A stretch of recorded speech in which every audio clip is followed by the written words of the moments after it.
inilah pertama kali dalam putusan hakim yang dissenting bukan hanya mendebat substansi, tapi terang-terangan menuduh 40 tahun atau pernah sedang menduduki jabatan yang dipilih melalui pemilihan umum. Pendirian dan sikapnya hanya dalam sekelebat. Apakah Mahkamah pernah berubah pendirian? Pernah. Saya di sini tidak ingin membahas tentang putusan MK tersebut.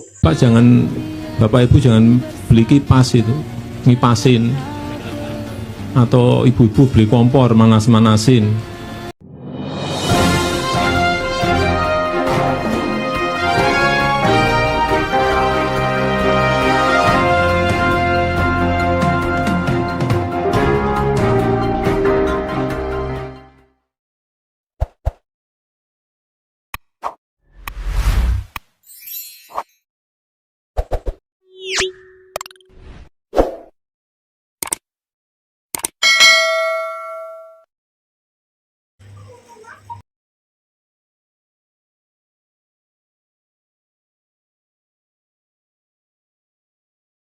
putusan Mahkamah Konstitusi tentang batas umur capres dan cawapres telah menimbulkan kehebohan yang sangat luar biasa dalam sejarah peradilan di Indonesia.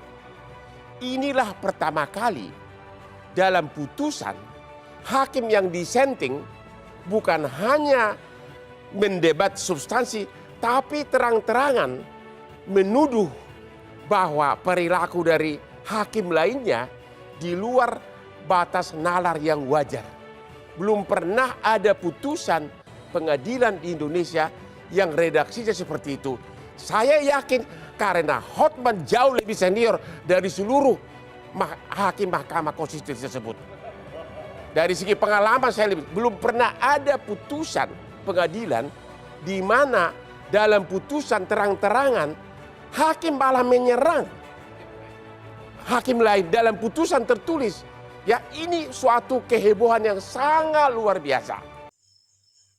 Nah, coba kita lihat hasil daripada keputusan MK kemarin, dan di sini juga kita diperlihatkan adanya kontra terhadap putusan tersebut oleh anggota MK itu sendiri. Coba kita lihat, kita saksikan ya. Kali ini paling rendah 40 tahun atau pernah sedang menduduki jabatan yang dipilih melalui pemilihan umum, termasuk pemilihan kepala daerah. Baru kali ini saya mengalami peristiwa aneh yang luar biasa dan dapat dikatakan jauh dari batas penalaran yang wajar. Mahkamah berubah pendirian dan sikapnya hanya dalam sekelebat. Apakah Mahkamah pernah berubah pendirian? Pernah. Tetapi tidak pernah terjadi secepat ini, di mana perubahan terjadi dalam hitungan hari. Dengan demikian saya memiliki alasan berbeda dalam mengabulkan sebagian dari petitum pemohon, yakni berusia paling rendah 40 tahun atau berpengalaman sebagai gubernur yang persyaratannya ditentukan oleh pembentuk undang-undang. Dan saya di sini tidak ingin membahas tentang putusan MK tersebut, ataupun nantinya setelah dilantik baru-baru ini MK dan ini sudah beberapa hari ini berlanjut sidang-sidang etik katanya. Nah, tapi yang saya coba dalam perspektif pemahaman saya mengenai estetika politik. Jadi saya tidak berbicara tentang keputusan MK ataupun nantinya keputusan MK. Nah, di sini saya sangat menyayangkan. Kenapa saya sangat menyayangkan? Karena 2 periode saya menginvestasikan pilihan saya kepada Bapak Jokowi 2 periode tersebut. Dan saya sendiri secara pribadi tidak ada bantuan dari manapun melakukan pergerakan perjuangan mendukung beliau. Dan di kampung saya di pelosok ini 2 TPS yang saya garap tanpa ada bantuan dari mana organ-organ relawan lainnya. Alhamdulillah 2 periode tersebut hampir 90% dimenangkan Bapak Jokowi di TPS tempat saya berada. Nah, kenapa saya juga membuat video ini? Karena saya menyayangi beliau. Kenapa saya menyayangi beliau?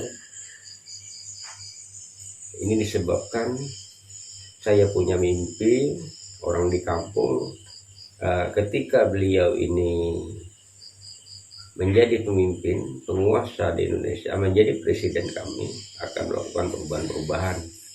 Dan tidak dapat dipungkiri, perubahan itu jelas terlihat. Baik daripada sisi infrastruktur dan bentuk lain-lainnya. Nah, namun di akhir-akhir ini, karena ada Gibran yang direstui untuk menjadi bacawa pres. Nah, saya kembali mengatakan etika. Kenapa? Karena etika ini adalah sebuah manifestasi dalam politik. Kenapa? Politik ini anggapan kami adalah untuk memproduk, baik itu memproduk aturan-aturan dan perundang-undangan ya untuk kepentingan rakyat dan untuk kepentingan kita semua. Nah, apabila politik ini lahir dari tidak beretikanya, maka saya sangat ragu-ragu yang akan dilahirkan itu apakah nantinya baik. Ini yang jadi pembahasan saya adalah tentang etikanya. Kenapa? Kalau orang menanyakan kepada saya, Bang, kaget nggak Gibran ikut kontestasi di Pilpres 2024? Saya bilang tidak kaget. Kenapa? Kami melihat peristiwa-peristiwa adalah proses-proses mulai setelah Lebaran, kunjungan Pak Prabowo ke kediaman beliau, ada jamuan makan bersama Gibran, terus ada perjuangan teman-teman di PSI, dan dan akhirnya pansnya Gibran juga melakukan gugatan tentang batas usia. Nah, di sini kami melihatnya bahwa ini adalah upaya proses untuk melanjutkan, ya pada umumnya tidak jadi rahasia umum bahwa ini adalah dinasti politik. Nah, lalu kenapa saya katakan ini dinasti politik? Walaupun ini terjadi dan pro dan kontra, karena saling ada mempunyai jawaban. Nah, kalau saya pandang saya ini jelas adalah dinasti politik. Nah, lalu ada jawaban mereka, tidak, karena ini dipilih langsung oleh rakyat. Nah, yang menjadi masalah proses menempatkan beliau untuk menjadi calon ini kan ada yang riuh sekarang, cawe-cawe Pak Presiden, cawe-cawe Pak Jokowi dengan meloloskan dalam bahasa sekarang ini Vera otak-atik hukum sehingga Gibran menjadi baca pres ikut kontestasi 2024. Nah, yang saya lihat di sini bahwa Pak Jokowi ini ada rasa di akhir-akhir jabatan beliau tidak lagi percaya diri. Kenapa saya katakan tidak percaya diri? Apabila dia tidak mempercayai orang lain, berarti dia juga tidak mempercayai dirinya sendiri.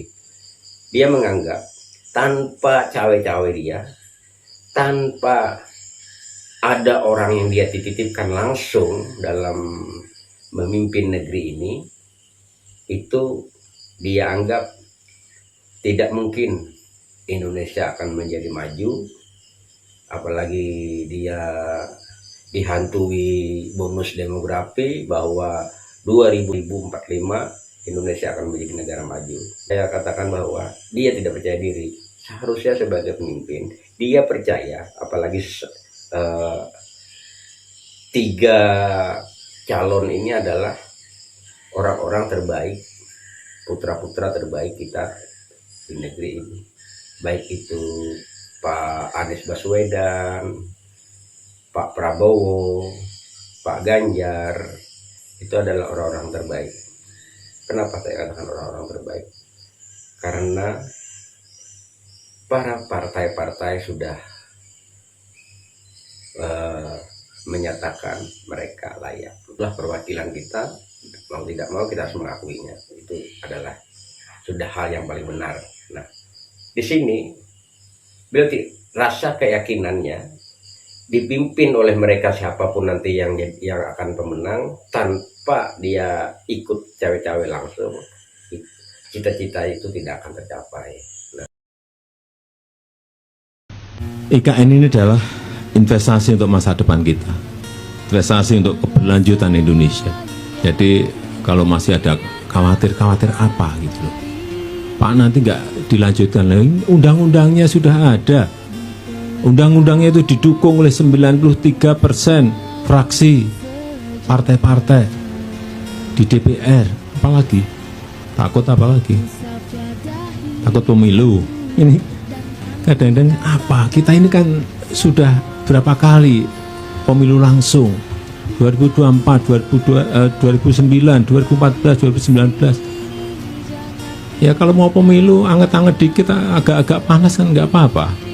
Yang paling penting Bapak Ibu jangan beli kipas itu, ngipasin, atau ibu-ibu beli kompor manas-manasin. Udah lah, kita ini saya lihat sudah semakin dewasa dalam berdemokrasi. Perbedaan itu biasa, beda pilihan biasa gitu loh. Oh, yang milih semuanya kan rakyat. Kedaulatan itu ada di tangan rakyat. Bapak seganteng apapun kalau rakyat nggak seneng, gimana? Bapak senengnya yang desa-desa kayak saya gini, gimana? Ini pilihan rakyat. Dan persaingan dalam kompetisi dalam pemilu biasa-biasa aja. Nggak usah, Bapak Ibu ini kan biasa di bisnis, biasa di ekonomi, nggak usah lah belajar jadi politikus, kadang-kadang ngomentari, malah bisa keliru. Padahal seorang pemimpin yang negarawan yakin bahwa orang yang selanjutnya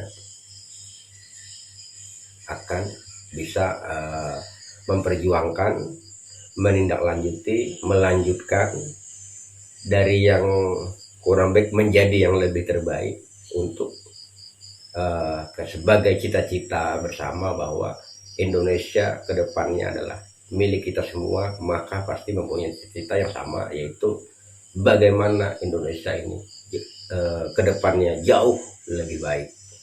Nah, ini yang saya lihat bahwa Pak Jokowi ada rasa tidak percaya diri dan ada pelanggaran etika yang sangat luar biasa yang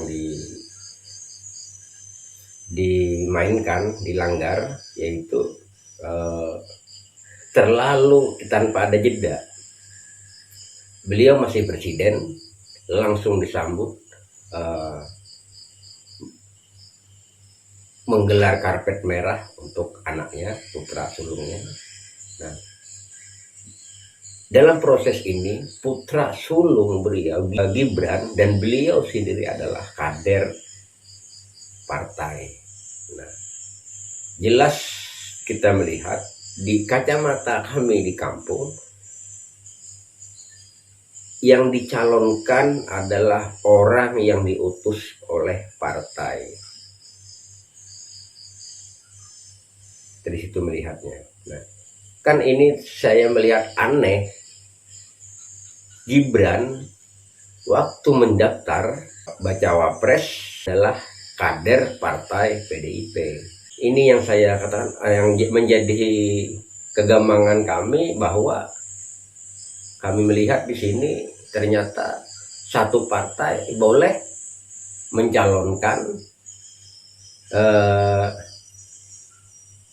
calonnya untuk berkontestasi dalam pilpres lebih daripada satu orang, berbeda dalam koalisi. Koalisi perubahan sudah satu paket, bahwa di dalam pengusungan itu Anies Baswedan dan Muhaimin Iskandar, dan partainya ini. Terus PDIP partainya ini mengusung Ganjar Mahfud. Nah, di Prabowo